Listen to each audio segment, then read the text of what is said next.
Coming up on today's show, we're going to check out the AFC Playoff Picture and odds and path following Denver's Week 13 loss to the Texans. And then we're going to have a nice, honest conversation about Russell Wilson. After his 3-interception performance against the Texans, I'm going to play both sides of the argument for a little bit, talk about what the future holds for Denver, the Broncos, and Russell Wilson.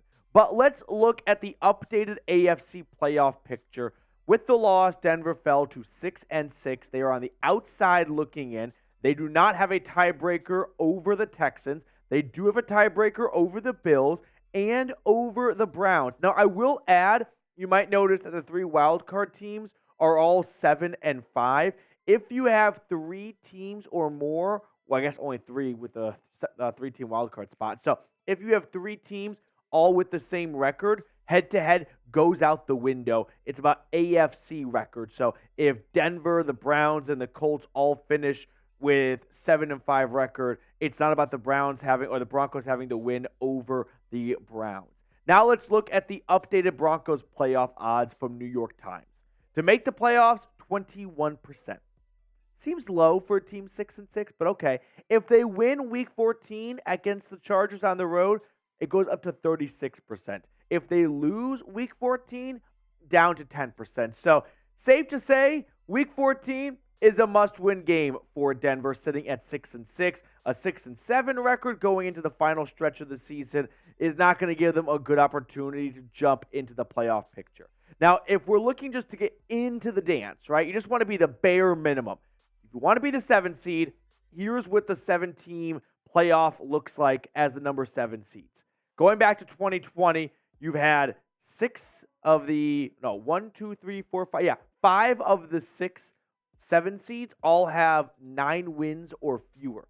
Only the Colts had to have 11 wins. So I am fairly confident that 10 wins would get you in, right? Didn't happen in 2020, but every other time it has happened that 10 wins or even 9 would get you in. So looking at Denver's remaining schedule, they've got the Chargers on the road and then the Lions on the road. Let's say they go 1-1 in that stretch, whether it's a win at LA or a win in Detroit, although AFC wins matter a lot more than NFC wins do. So let's say win at the Chargers, loss at the Lions. Now you go from 6-6 to 7-7. If you can go 2-3 in this stretch and finish 9-8, we've seen a lot of teams get into the playoffs with 9 wins. And asking to go 2-1 against the Patriots, Chargers, and Raiders, all 3 losing teams, does not feel like a huge ask. In fact, if you go 1-1 in this stretch right here, and then go 3-0 here, I'm confident you can beat the Patriots. If you beat the Chargers the first time, you might have their number for the second time. And the Raiders suck. They do suck. I can't believe Denver has not beaten them since they moved to Vegas, but they are a bad team. You should beat bad teams. So it might feel like a long shot, but Denver's remaining strength of schedule is ranked 26. 4-1 is very much in reach given the bad teams they have in front of them. So if they are truly a good team, and playoff teams tend to be good teams, they should take care of business against some of these bad teams. Now, of course, it's a whole different story once you get into the playoffs. You don't get to play the Patriots, the Chargers, and the Raiders, but that's a future problem. That's a good problem to have down the road. So for now, let me know what your thoughts are. This is the pinned comment on today's show, so scroll on down and let me know. Will the Broncos make the playoffs? Yes or no? Give me your honest opinion down below at the pinned comment. Now, next up on the show, we're going to talk about Russell Wilson and the Week 13 loss and whether or not it is fair to put all the blame on Russ, a lot of the blame on Russ, some of the blame on Russ, and then where we go with Russell Wilson moving forward. So all that coming up in just a moment, but really quickly, a shout out to our sponsor for today's Broncos Breakdown, Prize Picks. If you have no idea what Prize Picks is, listen up.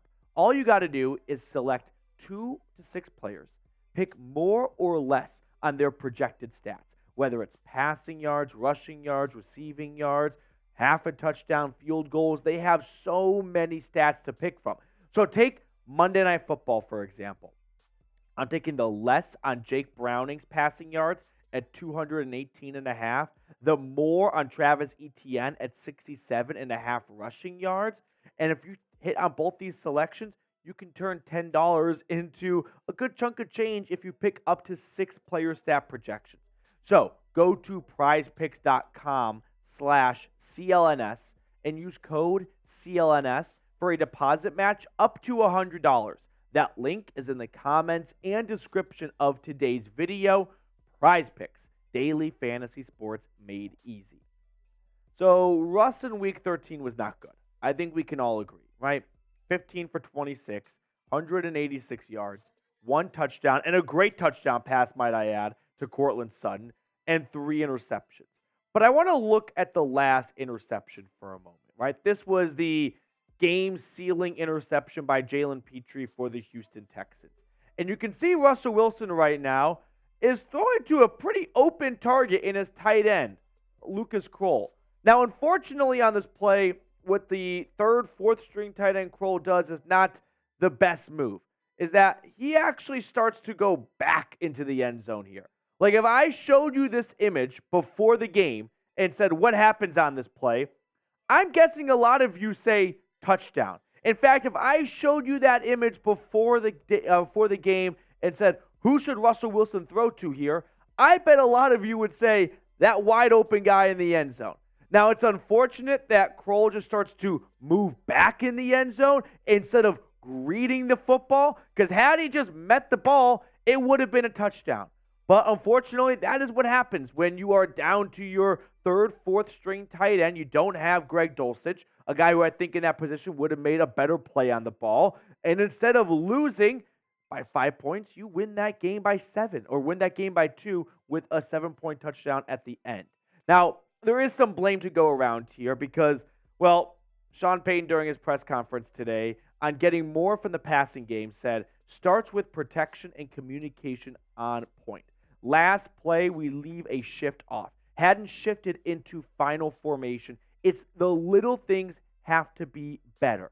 So Sean Payton kind of, I would say throwing Russell Wilson under the bus there, but he is acknowledging that not everything was executed pre-snap on that play. In fact, Kroll, the guy who was intended on that reception or on that throw, before the play, like, throws his arms up like, why are we snapping the ball? This is not what the play call was. So things were broken down before the play. It's not a perfect throw. I'm not here to say Russell Wilson delivered a great ball in that last throw, but I bet looking at that screenshot, you didn't think he was that wide open.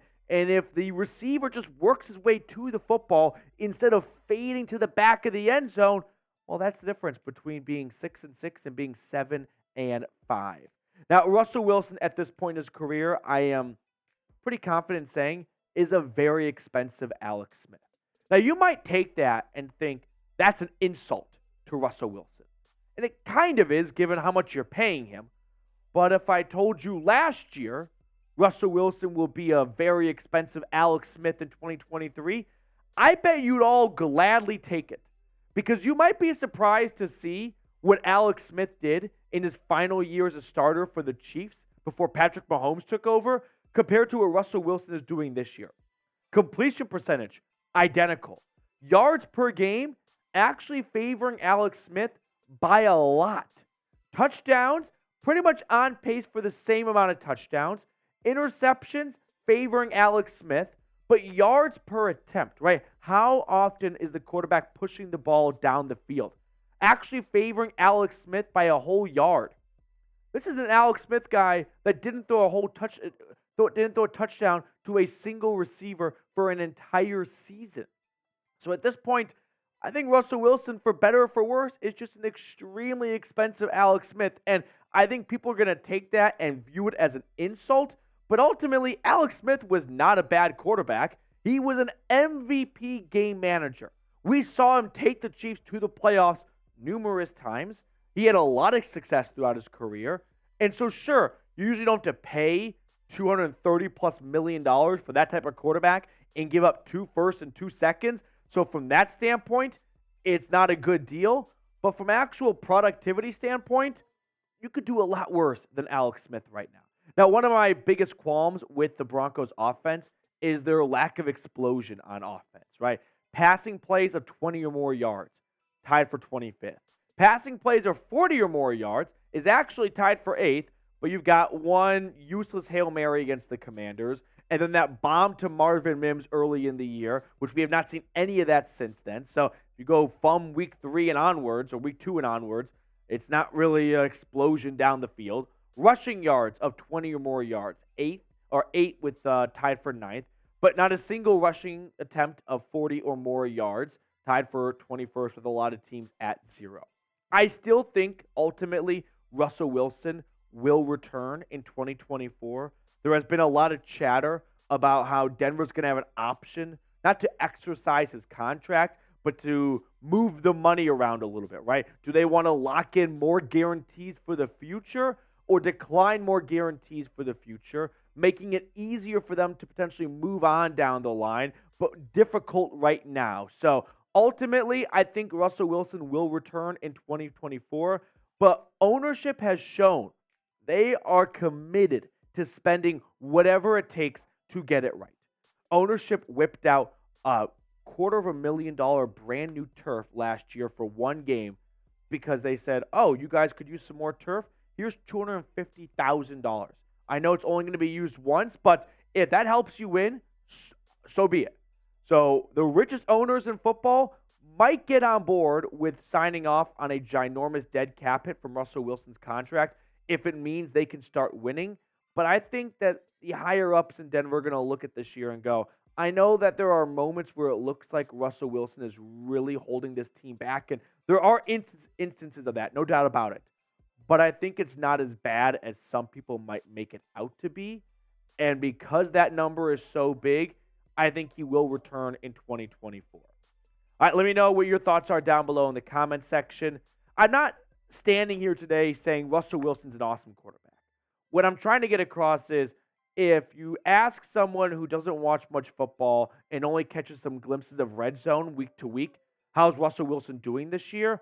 They might say in Denver, he's doing really well. Like, he's got really good stats, right? He's doing an awesome job. Outside of Denver, they might say, not so good, actually. Russ is awful, and he stinks, and he hasn't been good since 2020. The truth lies somewhere in the middle. I think he returns in 2024, and whether or not you like it, I think he's a good game manager. Is he an overpaid game manager? Absolutely. You don't pay a guy that much money to throw 6.9 yards per attempt, right? That's just a bad business deal. You can find a lot of QBs who can throw that much, who can throw that number for way less. But ultimately, I don't think Denver's going to find a better option moving on from Russell Wilson in 2024. All right, that's going to do it for us on today's show. Thank you so much for tuning in. And for everyone that tuned in to our watch party on Sunday, shout out to you guys. There are so many of you who are committed to supporting this channel. I cannot thank you enough. And we'll see you all later.